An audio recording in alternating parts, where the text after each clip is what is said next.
భద్రాద్రి కొత్తగూడెం జిల్లా చెర్ల మండలంలోని తేగడ గ్రామంలో శ్రీ భద్రకాళి సమేత వీరభద్ర స్వామి వారి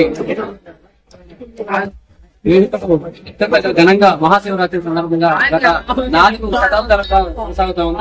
దీనికి సంబంధించినటువంటి ఈ యొక్క ఆలయం యొక్క ప్రతిష్టను, ఈ యొక్క జాతరకు సంబంధించినటువంటి వివరాలు మనం తెలుసుకునే ప్రయత్నం చేద్దాం.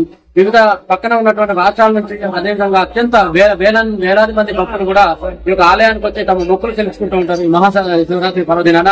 దీనికి సంబంధించినటువంటి వివరాలు మనతో పాటు ఆలయ నిర్వాహకులు ఉన్నారు, వారిని పూర్తి వివరాలు తెలుసుకునే ప్రయత్నం చేద్దాం. అందులో చెప్పండి, ఈ యొక్క మహాశివరాత్రి సందర్భంగా అంటే ఎప్పటి నుండి మీరు చేస్తున్నారు?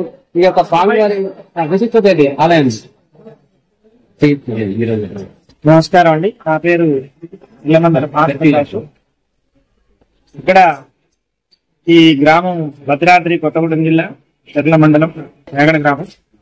ఒక 2.5 శతాబ్దాలుగా గుమ్మిగూడెం అనే గ్రామంలో, మా స్వచ్ఛపూర్ గుమ్మిగూడెం గ్రామంలో మా పూర్వీకులు 5 తరాలు స్వామివారిని భద్రకాళి సమేత వీరభద్ర స్వామివారిని కొనడం జరిగింది.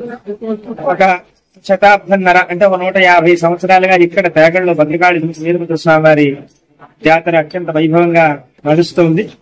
ఒక వీరశైవ అనువంశీకానికి సంబంధించినటువంటి వ్యక్తులుగా భద్రకాళి సమేత వీరభద్ర స్వామి వారిని అనేక సంవత్సరాలుగా కొలుస్తూ ఉన్నారు. అయితే ఇక్కడ నారసాల సంబరము, ఆగోళ్ల సంబరము అత్యంత భక్తి ప్రపత్తులకు చూస్తూ ఉంటారు. చుట్టుకొని బియ్యం కొలిచినప్పుడు రెండోసారి 2.5-3 దోశలు బియ్యం ఎక్కువ వస్తుంటాయి. ఇక్కడ వీరభద్ర స్వామి వారు ఉన్నారు నిదర్శనంగా. అలాగే అగ్నిగుండంలో తమలపాకు వేసి మంత్రం చదివితే అది పచ్చగానే ఉంటుంది.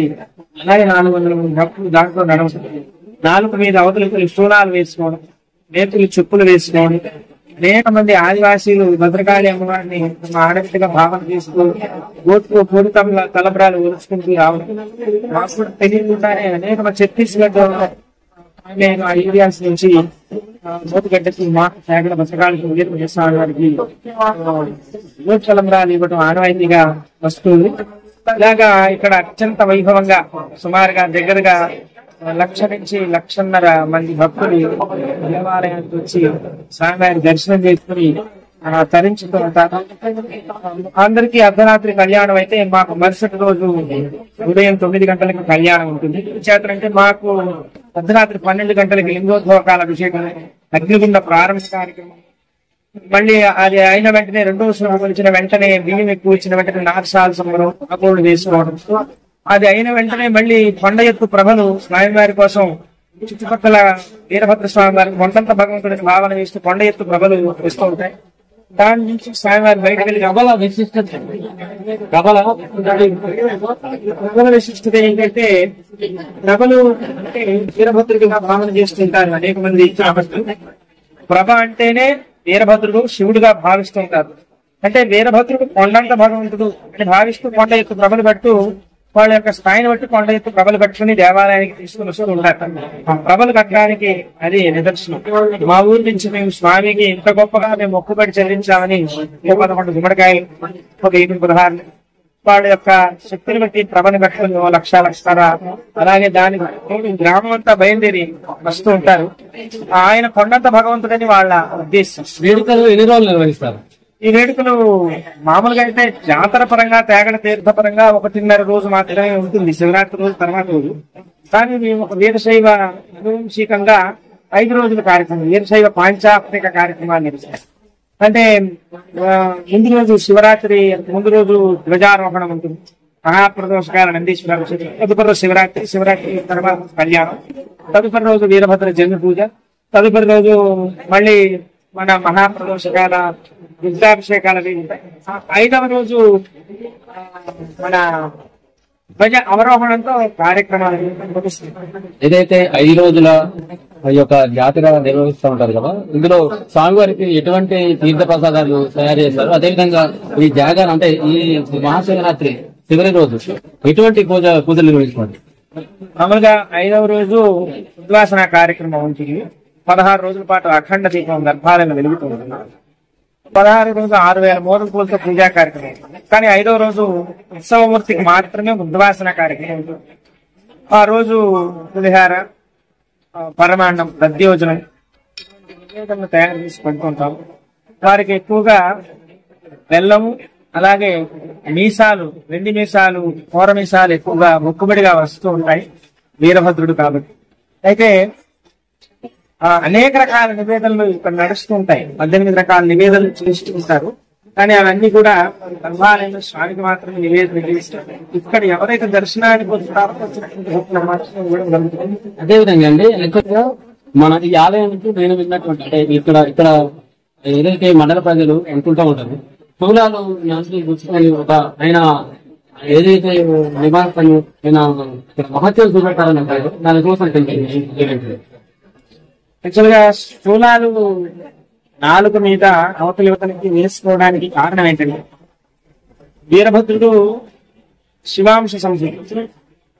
శివుడి యొక్క జట నుంచి ఉద్భవించినటువంటి వాడు కాబట్టి విశేషమైన కోపం కలిగి ఉంటాడు దక్షయజ్ఞం. చేత మేము ఒక వీరశైలుగా మాకు మెడలో లింగం ఉంటూ ఉంటుంది. కానీ మేము కూడా వీరభద్రుడే ఇలవేల్పుగా ఎందుకని భావన చేస్తుంటే, ఉన్నటువంటి మెడలో ఉన్నటువంటి లింగానికి నిత్యం ఆత్మలింగ పూజ చేశారా లేదా అని వారించడం కోసం మేము వీరభద్రుని ఇలవేల్పుగా పెట్టుకున్నామని మా పూర్వీకులు చెబుతుంటారు.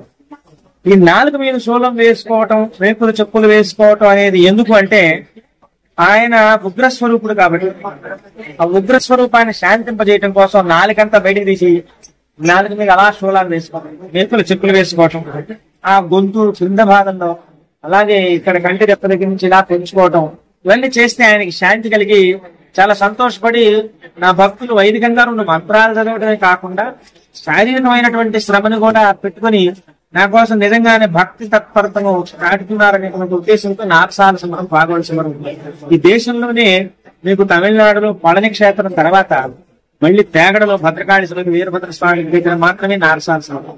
ఈ కార్యక్రమం ఏ రోజు నిర్వహిస్తారు? ప్రతి సంవత్సరం మహాశివరాత్రి రోజు అర్ధరాత్రి 12 గంటలకి రెండవ శుభ్రం బియ్యం తర్వాత అప్పుడు ఎక్కువ వచ్చేసే బియ్యం స్వామి ఇక్కడ ఉన్నాడు 2.5 రోజులు బియ్యం ఎక్కువ వచ్చే ఆనందంలో వెంటనే నారసాల సమరం, పాగోళ సమరం.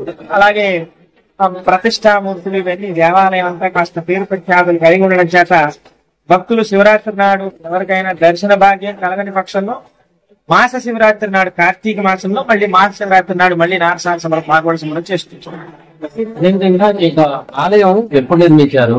ఈ యొక్క ఆలయ నిర్మాణానికి అంటే పూర్వీకులు ఎప్పటి నుంచి పూజలు చేస్తూ వస్తున్నారు కదా, అంటే ఈ యొక్క ఆలయ నిర్మాణం ఎలా చేశారు? ఏదైనా పంచాం తీసుకుంటున్నారా? ఇంకేమన్నా ఈ ఆలయానికి కావాల్సిన అవసరం ఏమైనా ఉందా? ఈ ఆలయం 1985లో తేగడలో ఆ పురాతన ఆలయం నిర్మాణం చేశారు. మా నాన్నగారు చేశారు, శ్రవణ్ కుమార్ గారు. అయితే అంతకుముందు గడ్డి గుడిసె ఉండేది. బొమ్మగూడెంలో కూడా చిన్న గుడిసె ఉండేది. ఆ గుడిసెలో ఉత్సవమూర్తి అంటే 18వ శతాబ్దం నుంచి ఉన్నది. ఇక్కడ మీరు తేగడ అనేసరికి కొద్దిగా ఈ మధ్యన మాత్రమే ఈ ఆలయాన్ని ఒక 10 సంవత్సరాలుగా ఇంత డెవలప్మెంట్ తీసుకురావడం జరిగింది. అనేక మంది మహనీయ భక్తులు, మా ఈ మండప నిర్మాణం చేసిన శివాని వీరభద్రాచారి గారి అబ్బాయి నరేష్ ఇలాంటి పెద్దలందరూ కూడా మాకు సహకారం అందించి ఈ ఆలయాన్ని విస్తృతమైనటువంటి చేశారు. అయితే మాకు ఇంకా ప్రహరీ నిర్మాణం, ఇంకా తర్వాత ముఖద్వార నిర్మాణం లోపలికి ఉండడం వల్ల ఇవన్నీ కూడా అవసరం అవుతున్నాయి. అది భానుగారు చెప్పేది శతాబ్దం నాటి అంటే 4 దశాబ్దాలుగా మా పూర్వీకుల నుంచి ఈ యొక్క ఆలయంలో పూజలు నిర్వహిస్తున్నాం. ప్రతి మహాశివరాత్రి రోజున 5 రోజుల అంటే 5 రోజులు కూడా అత్యంత వైభవంగా ఈ యొక్క జాతర వేడుకలు జరుగుతూ ఉంటాయి. అటు మన రాష్ట్రాల నుంచి పక్కన రాష్ట్రంలో ఉన్నటువంటి ఆదివాసులు కావచ్చు, గిరిజనులు కావచ్చు, ఎంతో మంది వేలాది మంది భక్తులు అయితే ఈ యొక్క ఆలయానికి వచ్చి సందర్శించుకుని వారి యొక్క మొక్కలు తీసుకుంటా ఉన్నారు. అదేవిధంగా